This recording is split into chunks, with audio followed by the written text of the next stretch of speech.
I'm really excited about this video prediction because I am guaranteed to be right in my prediction. Why am I saying that? Well, because if the question is about Jekyll, or it's about Hyde, or it's about anything else, it's really going to be about these four things. These are going to go in your thesis statement, and that thesis statement will fit any question that comes up. If you're a regular viewer, you'll know I recommend 3 of the author's purposes in the thesis statement. Jekyll and Hyde, another reason I'm so excited, has got 4. Why is that good? The more you can discuss the author's point of view, the higher your grade. Let's dive in.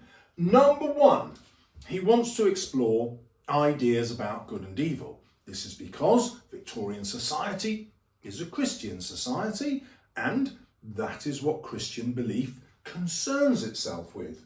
Interestingly, Stevenson was an atheist, and so although he's giving a Christian message, he's also subtly undermining it. Don't deal with that unless you want a grade 9. He wants to exploit Victorian fears. Negative emotions equals more sales. What negative emotions are there? They're fears of crime, of violence, and you don't have to put this one in, but you do if you want Mr. Salles' point of view, homosexuality. The other fears are about science and the challenge that science gives to Christian belief, and also drugs. If you think about it, the whole story is about the effect of drug taking completely changing your personality from a Jekyll into a Hyde. And to expose the hypocrisy of middle-class men and society. The whole novel is entirely focused on men who aren't married but have the moolah. They are wealthy, upper middle class, and they are hypocrites, attracted to sin but hiding it. And so their public facade is handsome and at ease, like Jekyll. So, what is the question I predict? It is about man's dual nature. Man trapped between the fight between good and evil. So, easy to link all of these to the dual nature of man, but also imagine you don't get a question on the dual nature of man. You can simply answer it by saying, no, Stevenson creates Hyde in order to explore the dual nature of man. Stevenson constructs Jekyll in order to explore the facade we present and explore the dual nature of man. And so I'm so excited because this is 100% guaranteed to come up. Everything in the novel is about the dual nature of man. So here it is as a short paragraph which is going to encourage, if not force, the examiner to give me at least a grade 7, because that's where the marking criteria says writing about the author's points of view live. Grade 7, 8 and 9. Stevenson focuses on man's dual nature in order to explore the themes of good and evil. He focuses on Victorian hypocrisy, the fears of crime and vice and homosexuality, and the threat that science poses to Christian belief. That is at least 5 of the author's point of view. Something in my essay is going to touch on each of these things. I've given you 5. Remember, you don't have to include homosexuality if that idea is new to you, and therefore you have at least 4. 3 is enough for a grade 9. So that first paragraph smacks your examiner upside the head and they go, whoa, I haven't come across such a brilliant student before. This essay is going to blow my mind. If you would like a full essay that begins with that thesis statement, it's in the link in the description, together with all the revision cards for all the quotes you need for Jekyll and Hyde. Don't panic. I looked at this and saw I'd filled my whole board. I've moved the camera way into the distance in order to fit it all in. But let's check out the ones I've underlined. It's only the words I've underlined in blue that you actually need to remember for your revision for this exam. So it's actually very little, hardly any words. In at number 1, we have Utterson. I let my brother go to the devil in his own way. Go to the devil gives us the Christian context of the novel, but also Utterson immediately has a dual nature. He is a respectable man, a lawyer, but he surrounds himself with men who are sinful. That is the dual nature which Jekyll is also going to suffer, which Stevenson is saying we all suffer from in society, or at least middle-class men do. Then we have the first description of Hyde. It wasn't like a man. It was like some damned juggernaut. Damned automatically gives us the Christian context of the novel again. Remember, Stevenson is an atheist, and so he's playing a dual game. On the one hand, he's giving his readers a novel that reinforces Christian morality. He's going to kill Jekyll, he's going to kill Hyde, and punish them for their sins. But on the other hand, he is suggesting that something deeper is going on. Perhaps Christianity encourages the false facade that we put on because we have to cover up our sins. But what if our sins are not really sinful? It's just Christianity that tells us those sins are. We'll see that theme develop as we go through the novel. Then there is the irony of saying it wasn't like a man, because Stevenson's point is no. Hyde is exactly like a man. This is what men are actually like. Their inner selves, their inner desires. And what they present to the world is Jekyll, a false facade. Whereas the Christian view is no, we're all capable of being Hyde, but Christianity teaches us to behave more like a Jekyll. The child was not much the worse. We just have the kid being knocked down, Hyde walking, yeah, sure, one step on top of her and walking over. It's very unpleasant, but she's not hurt by it. Hyde is described as a dwarf, like he's a small man. He hasn't caused massive damage. This is important because the perception of Hyde at the beginning is that he is vile and monstrous. He is damned and massive, a juggernaut.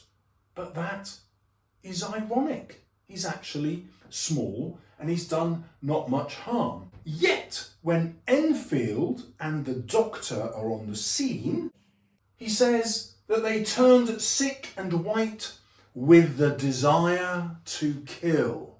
To the Christian readers, there's something so terribly evil and wrong about Hyde that any right-thinking person wants to destroy him and wipe him from the face of the earth. But Stevenson's an atheist, isn't he? And so what he's also saying is, well, who's the most evil here?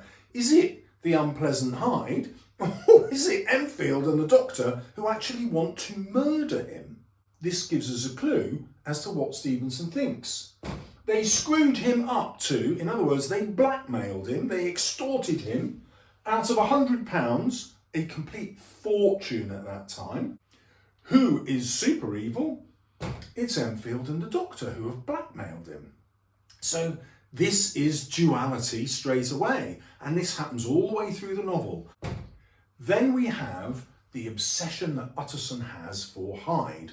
His obsession in the theme of homosexuality is sexual. If you look at the description of his dream, where he imagines Jekyll in a bed, it's a four-poster with curtains, and he imagines Hyde plucking aside the curtains, and then Hyde has some strange power that makes Jekyll rise and do his bidding. You don't have to go with that. You can go with the Christian message. Hyde is so evil that he has some supernatural power, in Utterson's mind, over Jekyll.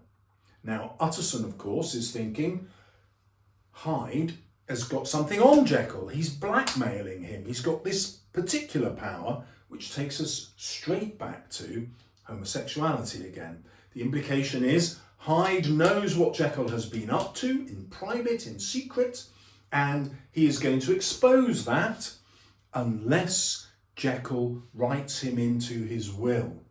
Then we have a description of Hyde as somewhat troglodytic. So Darwin's theory of evolution doesn't say that man gets better and better and better and better as man evolves. Darwin's theory says survival of the fittest. In other words, we could regress, we could get worse and worse and worse in terms of our morality and civilization if that led to us surviving better. That is the real message of Hyde. Hyde outlives Jekyll. Jekyll disappears within Hyde at the end of the novel. And so this is a real fear that Victorians would have had. This peak of Victorian civilization where everyone's a Christian and on the outside moral and respectable, that is something which could disappear. If evolution is true, we could become worse and worse and worse and worse. Then we have the quotation, I read Satan's signature upon Hyde's face. On the one hand, this is the Christian message of the novel. Hyde is so evil that it's like Satan himself created him. Brilliant, say the readers. However, I read Satan's signature. Stevenson is suggesting this is simply a myth. You can't look at someone's face and tell whether they're good or evil. It's impossible. This is just a Victorian myth which he is trying to expose. Then we have the quote from Dr. Lanyon. You don't have to write about Dr. Lanyon, but it's an easy way to get a grade 9 because other students won't. Dr. Lanyon has had this split with Jekyll where he says Jekyll is wrong in mind. It's Jekyll's thinking that Lanyon objects to. Lanyon is also a doctor and supposed to be a scientist, but Lanyon will deny the truth, whereas Jekyll will expose it, even if the truth is horrible. If we look at the novel as a tragedy, this is Jekyll's hamartia. The moment I choose, I can be rid of Mr. Hyde. Oh no, he can't, and that is what is going to undo him in the end. He becomes subsumed in Hyde. He becomes Hyde. So we got the killing of Sir Danvers Carew, which is done with ape-like fury. Obviously, you already know the link to Darwin's theory of evolution. That's the Victorian fear. Then we have their fear of crime. The bones were audibly shattered, so the maid can actually hear, with the walking stick pounding on his poor victim, and hear the bones cracking. Obviously she faints, but not before she sees the body jumping upon the road, exposing the fears of the Victorians of crime and violence, but also subtly saying to them, you love this stuff. They even had a phrase for it, the penny dreadful. You paid a penny and you read tales of horror and violence. Stevenson is suggesting, look, dear readers, you're entertained and thrilled by the very things that you're scared of. He's calling them hypocrites. He's playing with their fears, giving them what they want. It's completely over the top, over-exaggeration, which you remember is called hyperbole. Even when we see this most horrifying bit that's criticising the evil of Hyde, he's also got a dual purpose to criticise the evil enjoyments of the readers. Then we have the discovery with this letter that Hyde has written to Jekyll. It is a forgery, and Utterson realises that Henry Jekyll has forged for a murderer. End of story. Goes to the police. I found the clue that's going to get you to find Hyde. It's Dr. Jekyll. He's in on it. But he doesn't do that, does he? He takes the letter and he puts it in his safe where it stays. Hypocrisy again. Dual nature again. What's Utterson's job? He is a lawyer. Symbolically, he should uphold the law. If you're going to go with the homosexuality interpretation, he is so in love with Dr. Jekyll that he is willing to cover up that he's a murderer in order to preserve his relationship. Then we have the dual nature of the city. So there is a chance that you'll get a question about the setting. Writing about this shoves you into grade 8 and 9 straight away. So let's put it in the essay. A great chocolate-coloured pall lowered over heaven. A pall is the cloth that you put over a dead body, a shroud. It's very odd describing it as chocolate, isn't it? He could have just said brown or putrid or black. That would be more obvious, but no, chocolate is something desirable. So Londoners are very happy with this kind of disguise so that they can carry on being corrupt. How do we know it's corrupt? Well, what's the pall going over? It's going over heaven. He means it's covering the sky, so when you look up, it's just like a chocolate-coloured sky. But the word heaven obviously invites us to think of goodness, and instead he's giving us sin. In other words, Londoners prefer to live in a state of sin so long as they can present a facade that is not sinful. This continues with the description of the city as the drowned city. When did things get drowned in the Bible? It was the Great Flood. Why did God come along and decide to flood the earth? To punish sin. I'm going to kill them all. Man, that God, he was tough. So, the drowned city is a metaphor for what should happen to this city. It is full of sin. So the biggest sin from Stephen's point of view is hypocrisy. The biggest sin from the Christian's point of view is, it's all over the place, isn't it? It's crime, it's taking drugs, it's vice, it's homosexuality. So he's playing two games for two different audiences. What is really fascinating with the ending is we get Jekyll's perspective. But Jekyll, of course, is biased. The letter he leaves for Utterson wants to present himself in a particular way, which isn't necessarily 100% true. One of the really interesting things that Utterson realises is that Hyde must have raged to see himself displaced. Who's displaced him? Utterson. Displaced him in what? The will. So at the end, Jekyll has changed the will, giving everything to Hyde, and he knows that Hyde is going to survive, and instead he gives it all to Utterson. But what does Hyde do? He has not destroyed the document. And so you have to ask yourself, why did Hyde leave the will to Utterson? Well, here is my theory. Hyde knows that Utterson is corrupt, and Hyde knows that what Jekyll wants most in the world is for his science to live on, for him to get the credit for this incredible discovery that you can create other beings. What will happen though? Utterson is going to hide all this, because if he exposes it, then getting all of Jekyll's fortune will be part of a wider scandal. And so what's he going to do? He's going to hide everything that we see in Jekyll's confession. He's going to hide all the facts that we uncover in the novel so that he can inherit Jekyll's property and wealth with nobody thinking the worse of him. And that is Hyde's revenge on Jekyll. Then we have Lanyon's account of how he discovered Jekyll and Hyde were the same person. Hyde wants to transform, and he says to Lanyon, you don't have to watch this. You don't have to see what happens when I take this drug, but I'm going to tempt you, just like Satan tempted Jesus. And the temptation is that if you watch me, you will get a new province of knowledge, and you will get fame and power. And it's so powerful that even Satan won't believe what you're about to find out. What does Lanyon do?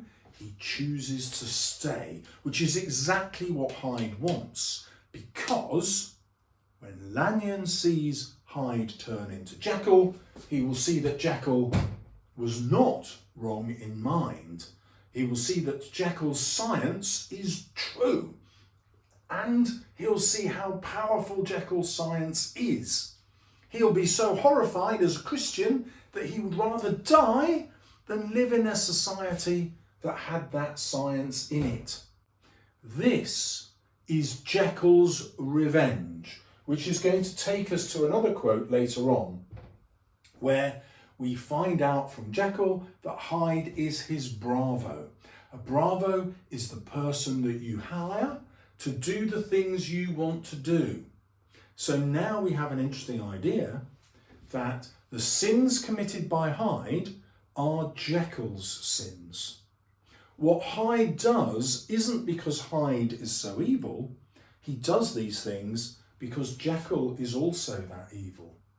If we go back to the killing of Carew, there was no motive for it. Jekyll says to us, he was just, my devil came out roaring from his cage.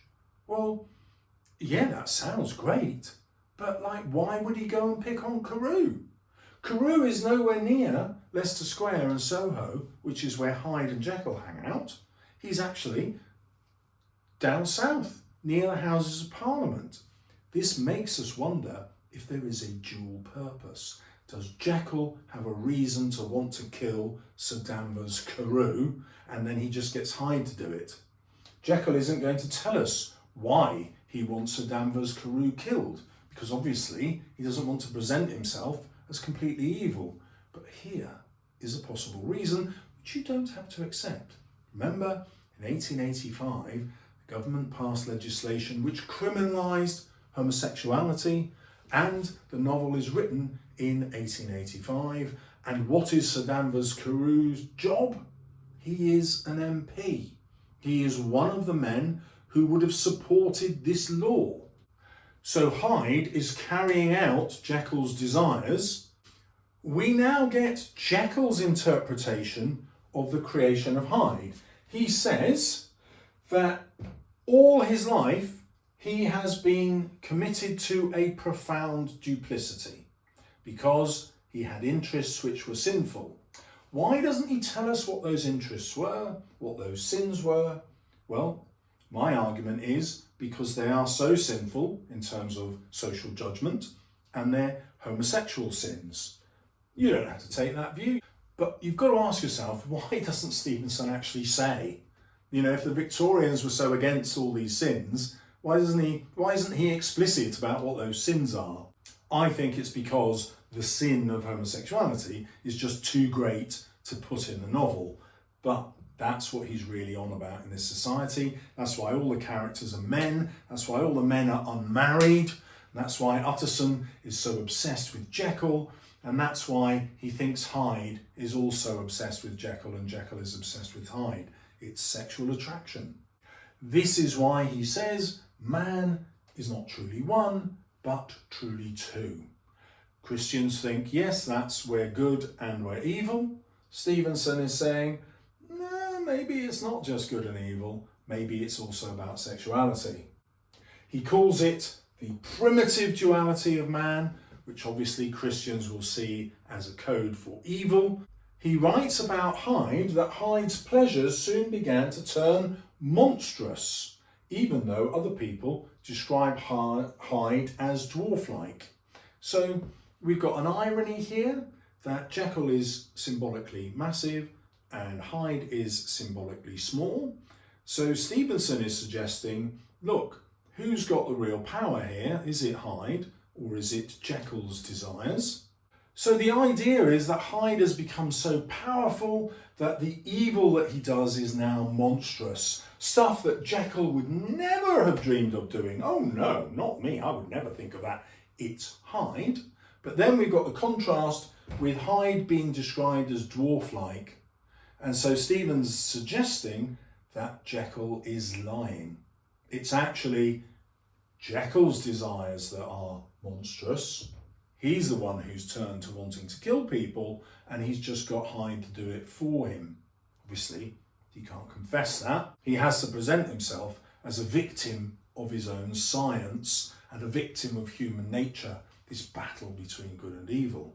Another way that Stevenson undermines what Jekyll is saying is how Jekyll reacted once he had killed Carew. So he's sitting in the park, it's a sunny winter's day, and he's chilling out, reliving the memory of the murder. And he says, the animal within me licking the chops of memory.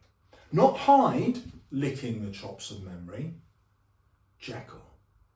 Stevenson is telling us in Jekyll's own words that Jekyll loved the killing of Sir Danvers Carew. It's the biggest clue again that Sir Danvers Carew was his chosen victim, that this is something Jekyll wanted. That is why Jekyll is licking his own chops like an animal. Obviously, Christian audience isn't picking up that message. They're just thinking, yep, man, it's just an animal underneath, and we're evil, we're naturally evil, and we need Christian teaching to stop us acting on those animal instincts. So you can take that interpretation if you prefer. Then we get almost the final words of the novel. Jekyll envies Hyde. And why he envies Hyde isn't because Hyde is going to survive and Jekyll is going to disappear. No, it is because Hyde has a love of life and he does not. The implication that Stevenson is giving us is this kind of Victorian society following all these Christian rules and all these rules about how we should politely behave. These are all ways of getting rid of our love of life.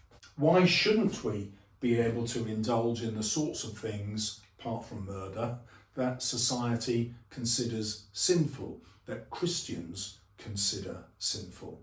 If they weren't considered sinful, we would all live much better lives, lives which we could love. But that is not the true end of the novel. The true end is Utterson. Utterson takes Lanyon's letter, the will, Jekyll's confession, Jekyll's forgery, and he puts them all in his safe. And so the truth is hidden forever. Utterson covers up the truth in the same way that society covers up our true nature and stops us living the life that we deserve to live. A final piece of autobiographical information. After Stevenson had written this novel, he packed his bags and left the country forever. He turned his back on the hypocrisy of middle-class England, and he didn't choose to live in another country that had a similar middle class, that had a similar Christian hypocrisy from his perspective. No, he went to Samoa, where people barely wore clothes. And why? Because this is a primitive state of man, at least primitive from the view of Victorian society. But from Stevenson's perspective, it's not primitive, it's natural.